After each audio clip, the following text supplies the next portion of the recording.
Македонското исчезна од македонската историја. Ова ни го донесоа новите официјални државни позиции.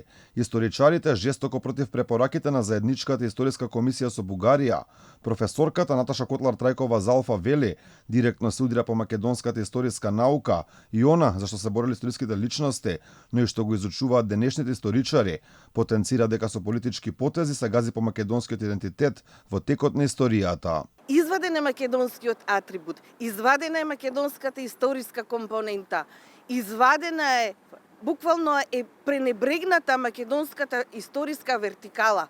Господинот спомна дека не е допрен македонскиот идентитет. Напротив, допрена е историската развојна компонента на македонскиот идентитет.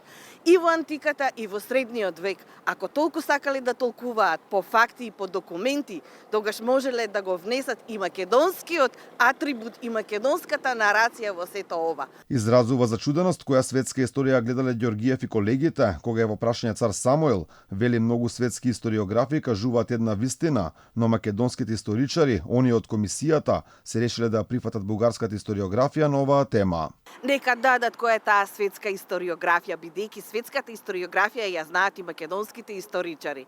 Еве, јас ќе им покажам дека и во руската, и во полската, и во чешката, и во славистичката наука, посебно во хрватската, цар Самуил е поинаку дефиниран, меѓутоа тие се определиле да ги прифатат дефинициите на бугарската историска наука, можеби таа сака да биде политички манифестирана, но тоа е нивен проблем. Според професорот Александар Атанасовски, оваа комисија со своите потези се покажа како антимакедонска комисија која прифатила целосен бугарски текст да се напише во нашите учебници. Ова е целосен бугарски текст што комисијата го пренесува кај нас и сакаат да го инсталираат кај нас во учебниците.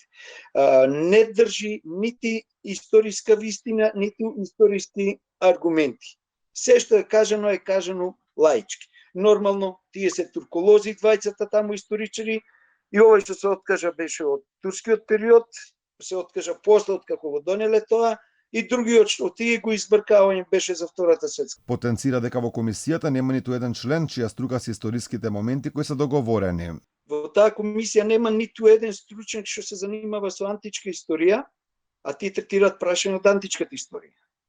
Исто така нема член што се занимава со средновековната историја, а како што видовте сите тие одлуки се однесуваат на настани и личности од средновековната историја. Значи, целосно некомпетентна комисија да носи такви одлуки за историјата и за учебниците. Реагираше и професорот Илија Велев, според него сме прифатиле текст за цар Самуил, проектиран од бугарска страна. Во научна и во академска смисла текстот за цар Самуил е интрогантно бугарски проектиран. Експертската теза оди во прилог само да се експонира аргументот дека во поголем дел од историографијата Самуиловото царство се сметало како бугарско. Еве, допуштете да ве прашаме. Зошто во експликацијата не се оставили простор да се објасни дали има и други научни тврдења надвор од бугаристиката? Во смисла дека ни еден извор од времето на Самуил не истакнува атрибуција бугарско за неговото владетелство. Од историската комисија пак порачаа дека не менувале историски факти, туку промовирале образование кое нема да биде основа за манипулација на младите.